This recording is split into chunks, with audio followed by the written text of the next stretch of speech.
যুক্তরাষ্ট্র কি ইরানে পারমাণবিক হামলা চালানোর পরিকল্পনা করেছিল, কিংবা ইরানের বিরুদ্ধে ভবিষ্যতে কি পারমাণবিক হামলা চালানোর কোনো পরিকল্পনা রয়েছে যুক্তরাষ্ট্রের? পুরো ইরানি সভ্যতাকে ধ্বংস করে দেওয়ার হুমকি, কিংবা ইরানের বিরুদ্ধে মার্কিন প্রেসিডেন্ট ডোনাল্ড ট্রাম্পের পারমাণবিক কোর্স সক্রিয় করার চেষ্টার সাম্প্রতিক খবরটি কি ইরানের বিরুদ্ধে মার্কিন যুক্তরাষ্ট্রের পারমাণবিক হামলা চালানোর পরিকল্পনাকেই ইঙ্গিত করছে? তবে সম্প্রতি মার্কিন প্রেসিডেন্ট ইরানের বিরুদ্ধে যুদ্ধে পারমাণবিক অস্ত্র ব্যবহার করবেন না বলে জানিয়েছেন। ইরান যুক্তরাষ্ট্র পারমাণবিক ইস্যু নিয়ে আসলে হচ্ছেটা কি?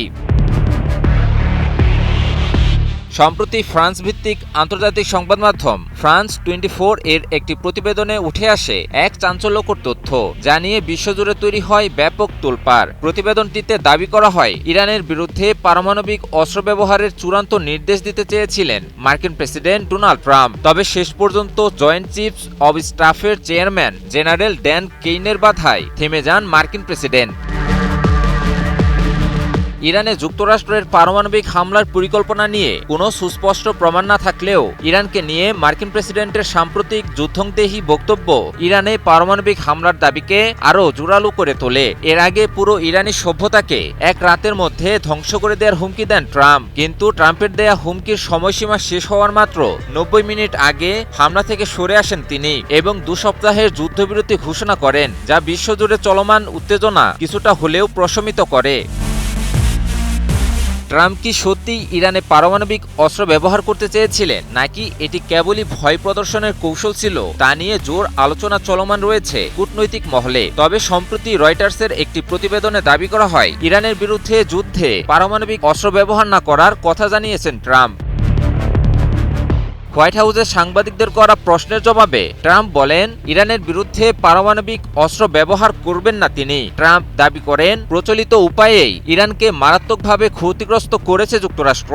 ট্রাম্প আরও বলেন, কখনোই কারো পারমাণবিক অস্ত্র ব্যবহার করা উচিত নয়। ইরানের সঙ্গে দীর্ঘমেয়াদী শান্তি চুক্তির জন্য কতদিন অপেক্ষা করতে রাজি, এই প্রশ্নের জবাবে ট্রাম্প বলেন, আমাকে তাড়া দেবেন না। তিনি দাবি করেন, 2 সপ্তাহের যুদ্ধবিরতির সময় ইরান হয়তো কিছুটা অস্ত্র ভান্ডার বাড়িয়েছে, তবে মার্কিন সামরিক বাহিনী চাইলে একদিনেই তা ধ্বংস করে দিতে পারে। ট্রাম্প বলেন, ইরানের নৌবাহিনী, বিমান বাহিনী কিংবা বিমান প্রতিরক্ষা ব্যবস্থা কোনোটি এখন আর অবশিষ্ট নেই। ট্রাম্প আরও বলেন, ইরান হয়তো বিরতিতে কিছুটা শক্তি সঞ্চয় করেছে, কিন্তু যদি করেও থাকে, যুক্তরাষ্ট্র তা একদিনেই ঘুরিয়ে দিতে সক্ষম। চুক্তির বিষয়ে ট্রাম্প বলেন, যুক্তরাষ্ট্র সেরা চুক্তিটাই করতে চায়। যুক্তরাষ্ট্র চাইলে এখনই একটা চুক্তি করতে পারে, কিন্তু ট্রাম্পের মতে যুক্তরাষ্ট্র সেটা চায় না। ট্রাম্প বলেন, যুক্তরাষ্ট্র চায় এমন একটি চুক্তি যা দীর্ঘস্থায়ী হবে। বিশ্লেষকদের মতে যুক্তরাষ্ট্র হয়তো ইরানের বিরুদ্ধে পারমাণবিক অস্ত্র ব্যবহার করবে না এবং পারমাণবিক অস্ত্রকে কেবলমাত্র চাপ প্রয়োগের কৌশল হিসেবে ব্যবহার করতে চাইবে। এর বিপরীতে ইরানও যুক্তরাষ্ট্রের কৌশল বুঝে গেছে, আর তাই ভয় না পেয়ে চোখে চোখ রেখে যুক্তরাষ্ট্রের বিরুদ্ধে প্রতিরোধ চালিয়ে যাচ্ছে ইরান।